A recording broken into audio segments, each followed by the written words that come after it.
시청자 여러분 안녕하십니까. 지금부터 전욱현의 안보정론 시작하겠습니다. 여러분들 잘 아시다시피요, 이 새해 벽두부터 이 월북 사건이 발생했지 않습니까? 그래서 여러분들께서 이게 과연 왜 이런 일이 발생했는지, 그리고 지금 김정은이는 지금 어떻게 이거를 다루고 있는지 이런 거 궁금하실 테고, 과연 얼북한 사람은 어떤 신분을 가지고 있는 사람인지도 궁금하실 거예요. 그래서 이런 문제에 관해서 대한민국에서 최고의 전문가인 자유민주연구원의 유동열 원장님을 제가 전화로 모시고 있습니다. 그리고 여러분들 아시겠지만 제가 종종 모시는 분인데요. 제가 아주 최고의 전문가이기 때문에 이런 안보 문제, 대국 문제에 관해서.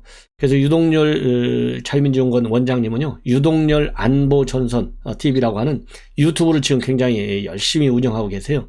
그래서 우리 시청자 여러분들께서도 유동열의 안보전선 꼭 구독을 눌러주시고 이렇게 봐주시면 그야말로 우리 국가 안보를 지키는데 여러분들께서 굉장히 큰 이 기여를 하시는 일이다, 이렇게 저는 생각을 합니다. 그래서 꼭 유동열 안보전선 제가 간곡히 여러분들께 당부를 좀 드리겠습니다. 자, 안녕하세요. 예, 안녕하십니까. 예, 오늘 이렇게 시간을 내주셔가지고 이번에 철책선 그것도 새해 1월 1일 예, 이렇게 넘어가가지고 우리 국민들이 상당히 놀라는데요. 한번 우선 이 사건 개요서부터 말씀을 해주시면 좋을 것 같아요.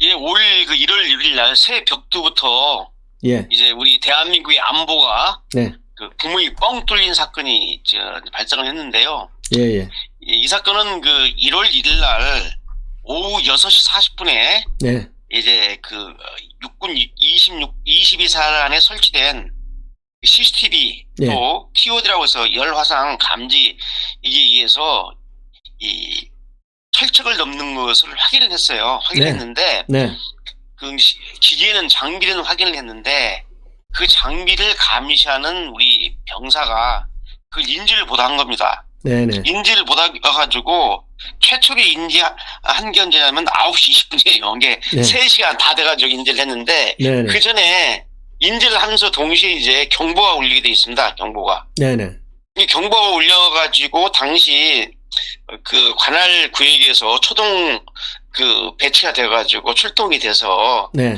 이제 철책을 갖다가 보니까 네. 이 철책에 그때 야간이지 않습니까? 6시 40분 넘으면 컴컴하거든 그렇죠. 예, 전망적으로요. 컴컴하죠. 네, 네, 보니까 그 철책이 절단된 흔적도 없고 네. 하니까 무슨 동물들이 넘어가다가 살짝 아마 경보가 울린 것 같다. 네, 이렇게 안이한 판단을 하고 철수를 했어요. 네, 네, 그래가지고 다시 이제 이걸 정밀 조사를 해보니까 그때가 9시 20분경에 바로 이제 DMZ 내에서 네, 바로 또 위상 인원이 포착이 된 겁니다. 식별이 됐죠. 예, 예, 식별이 돼가지고 작전 병력을 투입했으나 네, 놓치고 10시 40분, 이게 1월 날 네, 밤 10시 40분경에 군사분계선을 넘어서 북한으로 갔죠. 네. 넘어갔는데 네, 흥미로운 일이 있습니다. 우리 관할 부대에서 TOD 장비를 보니까 네, 점 3개가 예, 와가지고 한 명을 네. 데리고 갑니다. 총 4명. 예, 그러니까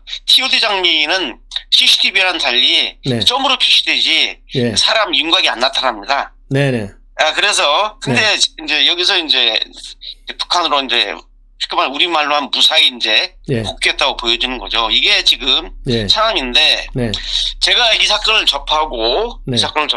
오늘 오전 11시 30분에 네, 과연 이때 넘어간 사람이 누구냐 도대체 예, 예, 난파됐던 간첩이 복귀한 것이냐 네, 등등 여러 가지 5가지 사례를 제가 제시를 했습니다. 네. 자, 하나씩 그게 희박한 것을 가능성을 지었죠. 첫째는 예, 이제 순수 민간인이 월북했다. 예. 이건 도저히 상식적으로 납득이 안 되죠. 왜? 그렇죠. 우리 전 차장님도 안보부서에 오래 근무했지 알겠지만은 이 전방 지역을 넘어가려면요, 일단 예, 민간인 통제 구역을 넘어서야 됩니다. 거기는 예. 주민등록증을 가지고 신원조회가 되지 않으면 못 들어가요. 예, 그렇죠. 이게 민간인 통제선, 민통선을 넘는데도 힘들고, 민통선을 넘었다 할지라도 예, 철책에 접근해서 철책을 넘어서 비무장지대로 들어간다는 자체가 어렵고, 예, 비무장지대에 들어간다 할지라도, 네. 철책을 넘었다 할지라도, 그게 남방으로 4km, 군사분계선에서 북방으로 4km, 예. 이게 지금 완전 지뢰밭입니다. 비무장지대가. 지뢰밭을 피해가지고 무사하게 북한으로 넘어간다는 것은 아주 극도로 훈련된 아주 특수 요원이 아니면 사실상 이 소위 그 비무장지대를 갖다가 관통해서 복귀한다는 것은 또 내려온다는 것은 어렵죠. 그래서 제가 이제 북한의 정찰총국 소속의 침투된 공작원이 북한으로 돌아갈 때는 이러한 루트가 아닌 다른 루트를 이용합니다. 육상, 해상, 수중의 루트가 따로 있기 때문에 아니다. 그 세 번째 가능성은 뭐였냐면 이제 그 국내 고정간첩 이 월북을 하거나 그다음에 그 탈북자 하나 월북했다고 하니까 어떤 말이 나왔냐면 혹시 이석기가 월북한 거 아니냐? 이런 이제 웃기는 얘기가 나왔죠. 연말에 특사로 이제 가석방된 이석기가 혹시 북한으로 넘어간 거 아니냐는 말이 나올 정도인데 이 가능성도 낮게봤고요. 제가 주목한 게 네 번째 가능성이었는데 2020년 11월 4일 날 지금 북한으로 넘어간 그 지역과 똑같은 지역에서 그 내려온 탈북민이 하나 있습니다. 그 당시에. 탈북민인데 이제 언론 A씨라고 하는데 이분 성명을 국방부가 공식적으로 밝히지 않았기 때문에 근데 아마 제가 알기로는 그 김모 씨로 알고 있는데 이 김모 씨가 30대 초반인데 체중이 아주 50kg 정도밖에 안 되고 아주 단신입니다.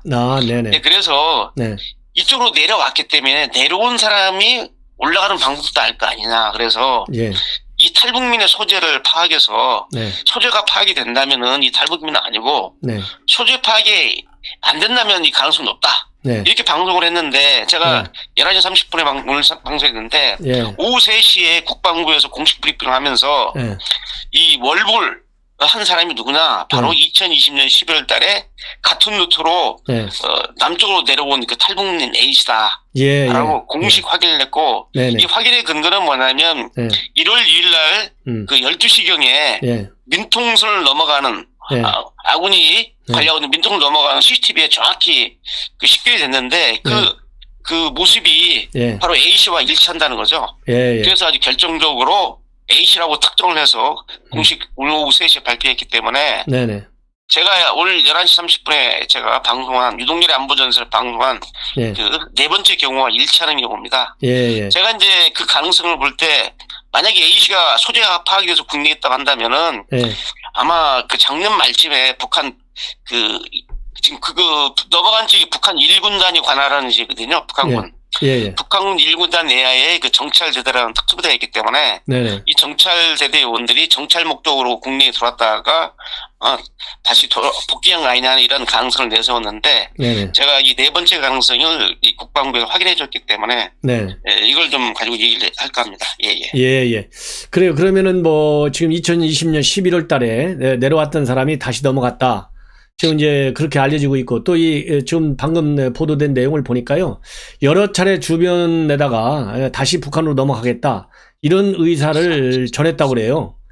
그랬는데도 이제 경찰에서 제대로 이제 관리 안 한 것 같은데 이 내용은 좀 어떻게 된 거죠? 관할경찰서가 노원경찰서로 돼 있거든요.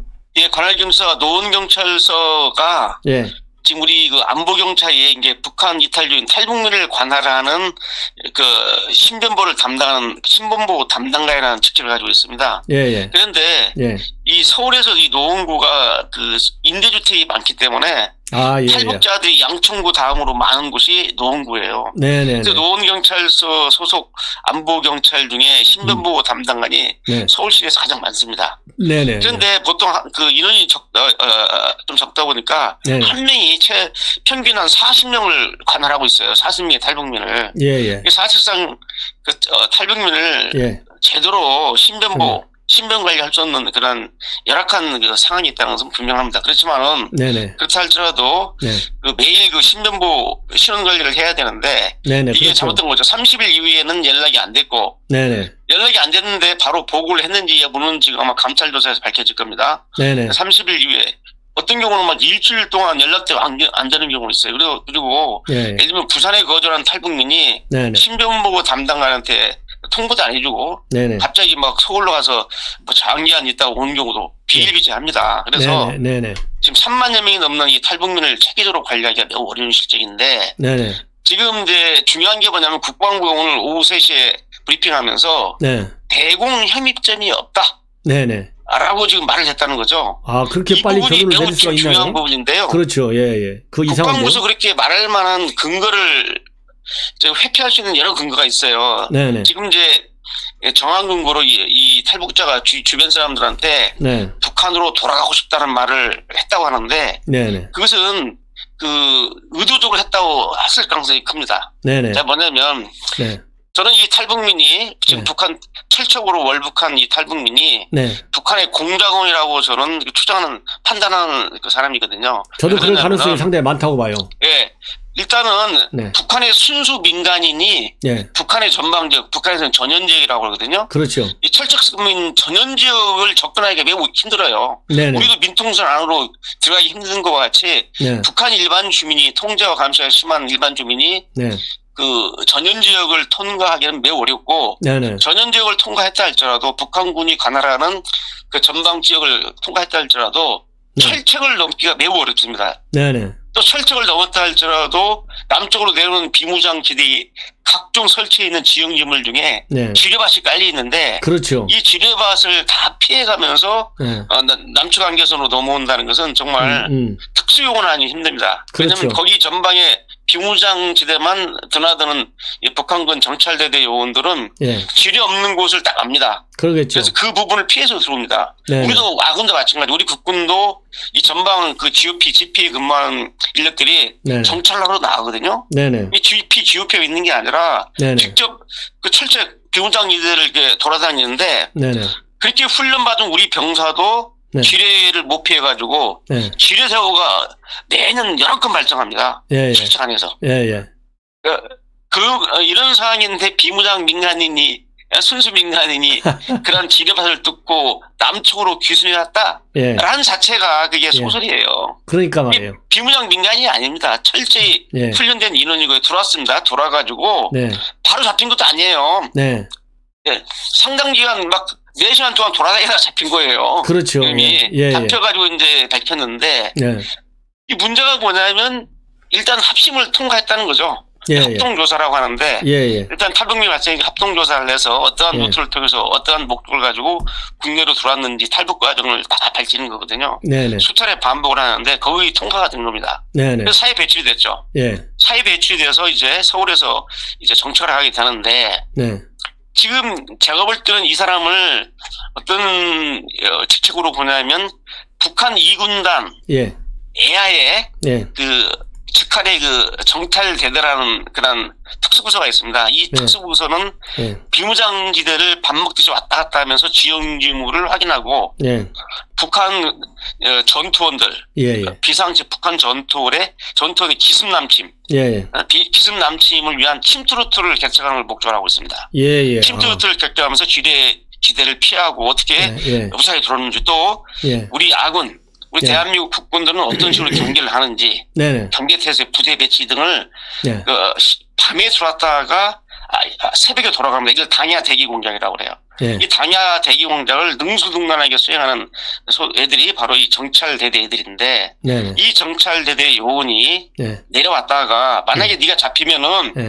나는 귀순하러 왔다 예. 라고 이미 다 신날 쪄서 귀순을 하고 예. 장기 매복한 상태에서 북한에서 부여받은 임무를 수행하고 예. 넘어가는데 왜 1월 1일이냐 예. 연말 연시가 음. 좀 느슨하지 않습니까? 흥청망청. 그렇죠. 그리고 지금 기계로 지금 전방 철책을 전개하다 보니까 네. 그 기계로 다루다 보니까 육안으로 다루는 게 아니죠. 그렇죠. 이게 밤 6시 40분. 이게 이미 12시경에 1월 1일 낮 12시경에 민간인 통제구역을 지나가지고 철책에 접근했다가 예. 밤 8시 45분에 바로 이제 철책으로 넘어간 거거든요. 예, 예. 이런 그 치밀한 계획을 가지고 넘어간 이러한 공작원이고 특히 더 중요한 것은 북한으로 넘어갔을 때 네. TOD에서 네. 점 4개가 발견되는데 네. 이 점 3개는 북한 측에서 북한 측 그 비무장지대에 근무하는 요원들이 바로 이 복귀하는 제가 그냥 복귀하는 공작원을 북한 공작원을 네. 안내해가지고 지뢰밭을 피해서 네. 복귀시킨 겁니다. 그럴 가능성이 많죠. 예, 예. 그 통상적으로 군사분계선을 넘는 민간인이 있다라고 특정 물체가 있으면 네. 먼저 북한은 우리도 그렇지만 북한은 경고 사격을 합니다. 네네. 북한 측을 향해서 오는 인물한테 경고 사격을 하고 엎드리라고 하고 예. 다가가가지고 일단 경고 사격하고 다가가서 데려오는데 네네. 이 경우에는 총성 한 발이 안 들렸어요. 그러니까요. 총성 한 마디 안 총성 한 들렸다고 마디 그래요. 없이 그냥 예, 예. 딱 조우를 접선을 해가지고 안내해서 데리고 갔다고 볼 수밖에 없습니다. 만약에 예. 전혀 약정된 그런 사이가 아니라면은 예. 북한 군사분계선에서 북쪽으로 오는 특정인에 대해서 예.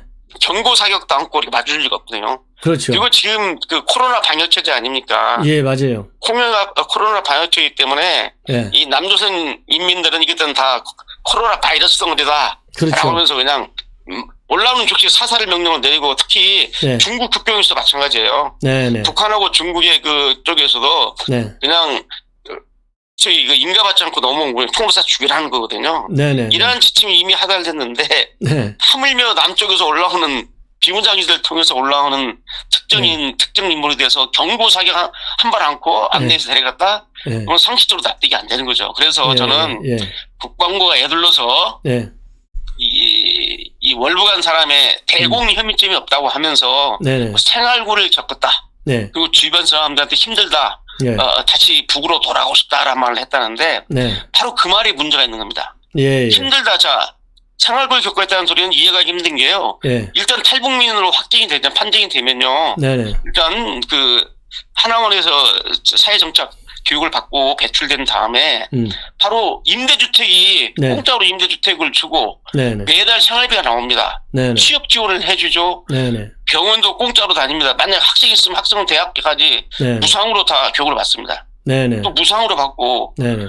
생활고를 겪는다는 것도 이해가 안 되는 데다가 네. 물론 흥청망청하게 돈 쓸 수는 없겠죠. 재벌 네. 자식같이. 그러나 네네. 먹고 사는 데는 지장이 없다는 점을 말씀드리고 대한민국에 지금 현재 네. 탈북민 정착 지원 체제가 네네.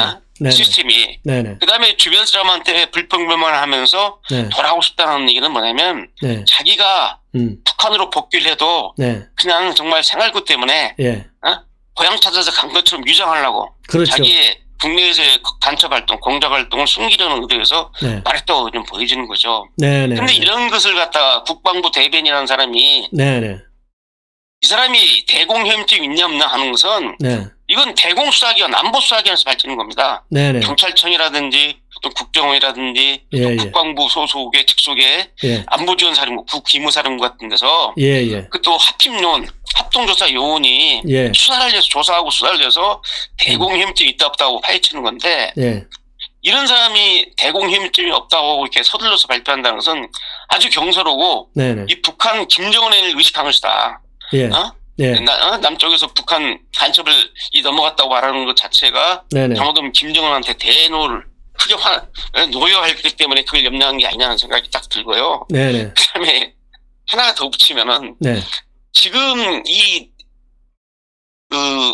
북한 그 형법에는요. 네. 조국 반역죄라는 게 있어요. 형법 한 63조각인데요. 네네. 이 조국 반역죄는 북한을 탈취해서 우리 남조선으로 간 네. 사람들에 대해서는 네네. 최고 사형에서 네. 노동교화형 우리 같은 징역 5년 이상을 때리게 돼 있어요. 예. 예. 그러면 예. 얘가 진짜 순수 민간인이다. 예. 예. 그래서 자유를 찾아서 남조선 내려왔다.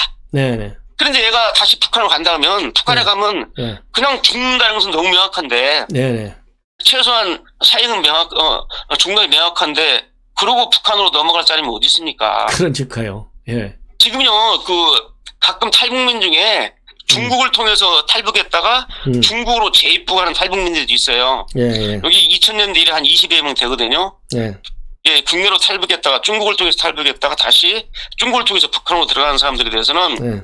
이 생계형 탈북이라고 해서 먹고 살기 힘들다고 해가지고 네네. 노동교양 한 5년 보내고 네네. 이러고 또 다시 사회에 배출하는 경우 있는데 네네.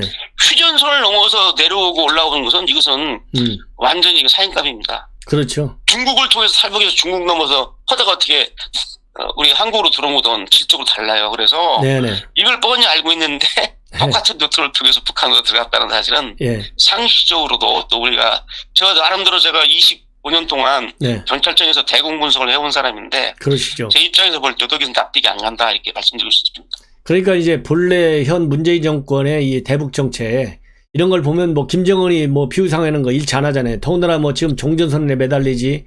그다음에 내년 2월 베이징 회담 계기로 해서 남북 간의 모종의 뭐 이 정상회담 하려고 지금 난리를 피우잖아요. 네. 근데 이걸 대공 혐의점이 있다. 그러면 김정은이가 야 너희들 뭐 하는 거야? 다 이제 대화 거부하니까 이거 무서워가지고 쩔쩔매가지고 이렇게 단 하루 만에 아무것도 아니야 이렇게 지금 이 결론 내버리는 거 아니에요? 정치적으로? 이게 저 정말 이것은 뭐냐면요. 예. 지금 사실 이렇게 만약에 이게 특수공작인지 아닌지 등에 예. 대해서 예. 우리가 이 문제를 볼 때 하나 이렇게 지금 국내 안보 환경이 어려운지 사유를 좀 말씀드릴게요. 네네. 지금 안보 수사가 매우 어렵습니다. 네, 그렇죠. 그 첫째는 뭐냐면요. 네네. 과거에는 탈북민이 오면은 네네. 그 정부 합동조사센터에서 예. 아주 정밀하게 상세하게 예. 대공 혐의점을 예. 계속 신문을 하고 예. 그걸 벗어나야지 이제 사회에 배출이 되거든요. 예. 그렇게 아주 정밀하게 해왔는데 네. 이 정부의 합동조사가 느슨해진 계기가 있습니다. 네. 아시겠지만 그 화교간첩 유가강 유송이라고 있죠. 예. 화견대 북한에서 탈북민 행사를 해서 국내에 돌아가가지고 활동하다가 검거가 됐는데 이때 문제가 되는 뭐냐면 그 북한에 입국하고 나왔다는 입출국 기록을 확보를 못해가지고 네. 그 당시 좀 가짜 기록서를 중국에서 받아서 그 제공한 때문에 일종의 간첩을 날조했다고 난리가 났지 않았습니까? 예. 탈북 저가 화교간첩 유강항 사건이라고 하는데 결국 간첩 혐의를 벗어버리고 이 증명서 조작 출경 기록을 조작한 것 때문에 완전히 배려버렸는데 이 사건 이후에 탈북민에 대한 인권이 막 강화되다 보니까 그 우리 합동조사기관에서 탈북민에 대해서 아주 심도 높은 소위 위장 기순 여부라든지 위장 탈북 여부라든지 대공 혐의점을 갖다가 추궁하는데 상당히 느슨해져 버렸습니다. 이 사건 계기로. 일단 수사 의지가 꺾인 거죠. 추적 의지가. 그렇죠. 예. 그다음에 작년에 대공수사권, 재작년이죠. 대공수사권을 경찰로 이관하는 내용으로 하는 국정원법 개정안이 통과돼가지고 2024년에 이제 국정원의 대공수사권은 완전히 없어지고 경찰로 넘어갑니다. 예, 그 유예장을 줬기 때문에 유예장을 3년 동안. 그래서 이 경찰에서 국정원에서 경찰로 이관되는 과정에서 이 국정원이 지금까지는 국정원이 대공수사권 행사할 수 있는데 국정원 요원들의 대공 요원들의 사기가 탁 떨어져 버렸어요.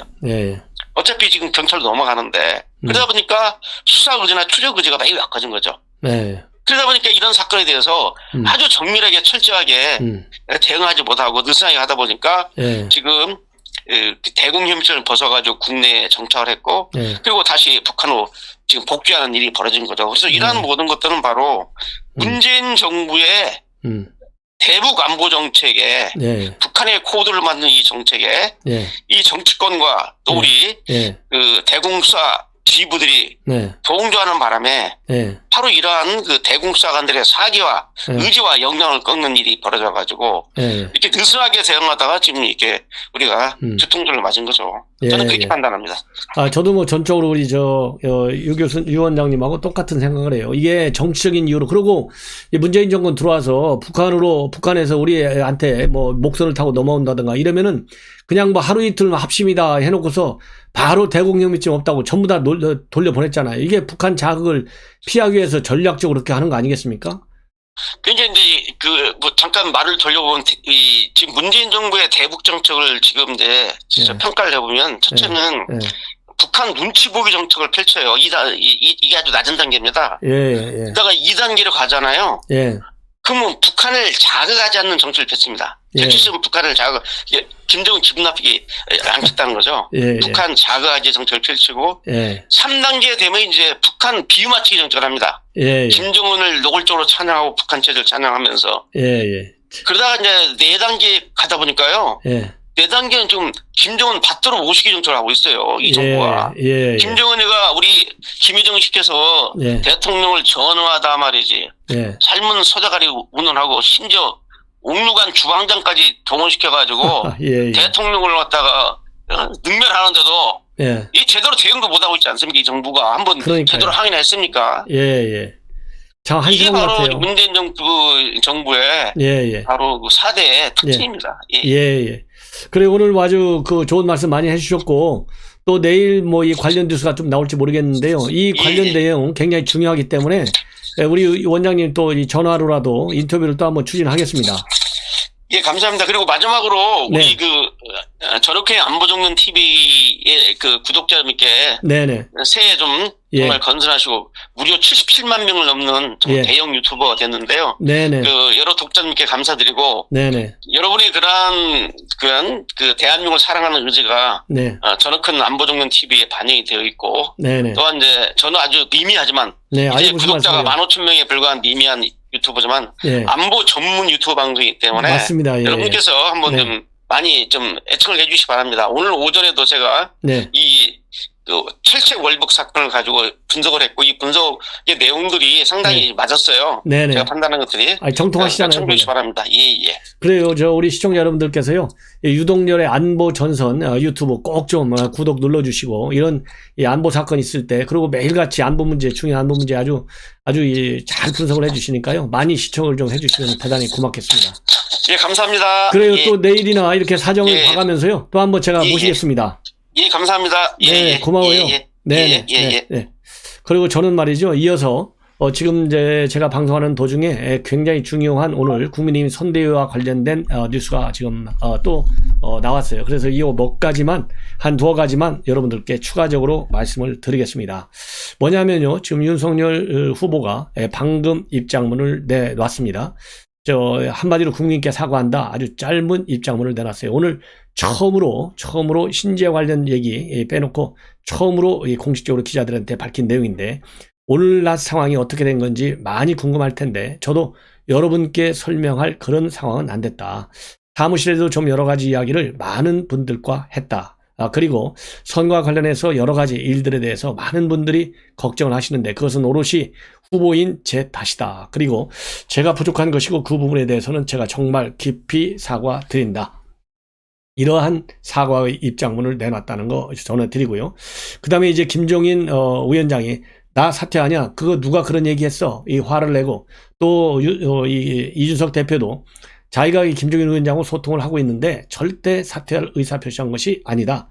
언론인이 사실관계를 바로 잡아달라. 이런 입장문을 조금 전에 냈어요. 그런데 지금 낸 대로 이 선대위에서 이양수 말하자면 수석 대변인이 조금 전에 공식적으로 잘못 전달이 됐다라고 수정 발표를 했습니다. 이거 말이죠. 참 김종인 위원장 결국 이준석 대표 그대로 살아가는 것 같습니다. 자, 그래서요. 이 선대위에서 발표한 입장문을 보면 김종인 위원장이 사의를 표명했다는 발표 소통착오로 잘못 공지가 돼서 혼란을 들여서 죄송하다. 이거를 시계별로 보면요. 오늘 오후 5시 15분에 총괄선대위원장, 상임선대위원장, 공동선대위원장, 총괄본부장을 비롯해서 새시대 준비위원장까지 모두가 후보에게 일괄의 사의를 표명했다. 이렇게 언론에 공지를 했는데 2시간이 채 지나지 않아갖고 오후 7시경에 김종인 위원장의 사의 표명은 사실이 아니었다. 이렇게 바로 잡았습니다. 그러면서 그 경위는 어떻게 되냐면요. 임태희 선대위 총괄 상황본부장으로부터 김 위원장이 윤 후보에게 사의를 표명했다라고 전해 들었고 이를 그대로 공지했었다. 하지만 다시 확인한 결과 김 위원장께서 하신 말씀을 임 본부장이 잘못 알아듣고 그걸 전해주면서 벌어진 일이다. 그러면서요. 두 분 사이에 소통 착오가 있었던 것 같다. 이렇게 수정 발표를 했습니다. 자, 그리고 또 추가적으로 말이죠. 김 위원장 사의 표명이 아닌 것으로 이해하면 되느냐 이런 기자들의 질문에 대해서 그렇다. 현재 윤 후보는 임 본부장을 비롯해서 여러분들과 같이 회의를 하고 계시다. 그러면서 선대위 쇄신을 위해 김 위원장을 제외한 나머지 분들이 사의를 표명한 것이고 쇄신 문제를 놓고 어떻게 국민 앞에 좋은 모습을 보일 수 있을지 수기 중이다. 이러한 입장문을 내놨습니다. 그러면서요. 총괄위원장 외 전부 사의 표명은 맞느냐 이런 물음에 관해서 그렇다 이렇게 밝히고 윤 후보가 수용했느냐는 물음에는 위원장 등이 사의 표명만 했고 윤 후보가 이를 수용은 아직 안 했다 이렇게 발표하고 수용 여부 발표 시점에 대해서는 수기 중으로 한다. 오늘 내로 결정하지는 장담하지 못하겠다. 이런 입장을 내놨습니다. 그리고 지금 이제 보도를 보면 지금 윤석열 이 후보 내일 하루 더 후보 일정을 전면 중단한다. 이런 입장문을 밝혔어요. 바로 그것은 지금 선대위 이 사태와 관련된 여러 가지 문제에 관해서 내일 이렇게 좀 이제 정리를 해야 되지 않겠습니까? 빨리 정리해야 될 필요가 있기 때문에 내일은 또 일정을 갖지 않는 것으로 그렇게 지금 공식적으로 선대위에서 발표했습니다. 그래서 선대위가 기자에게 공지한 내용을 보면 윤석열 후보는 선대위 쇄신안 후속 대책을 논의하기 위해 내일 일정을 전면 취소했다. 추후 일정은 확정되는 대로 알려드리겠다. 이렇게 발표를 했고요. 지금도 아마도 선대위 개편 방안과 관련해서 지금 현재 윤석열 후보가 선대위 관련 인사들과 수기를 하고 있는 것으로 그렇게 알려지고 있습니다. 자, 그래서 이제 빨리 선대위가 재가동될 수 있는 여건을 갖추는 것이 급선무다. 이런 말씀을 드릴 수 있을 것 같습니다. 시청자 여러분, 이것으로 제 방송을 마치겠고요. 지금 유동열 원장, 유동열의 안보전선 많이 좀 구독해 주시고, 그리고 윤석열 유튜브 또 많이 구독해 주시면 대단히 고맙겠습니다. 감사합니다.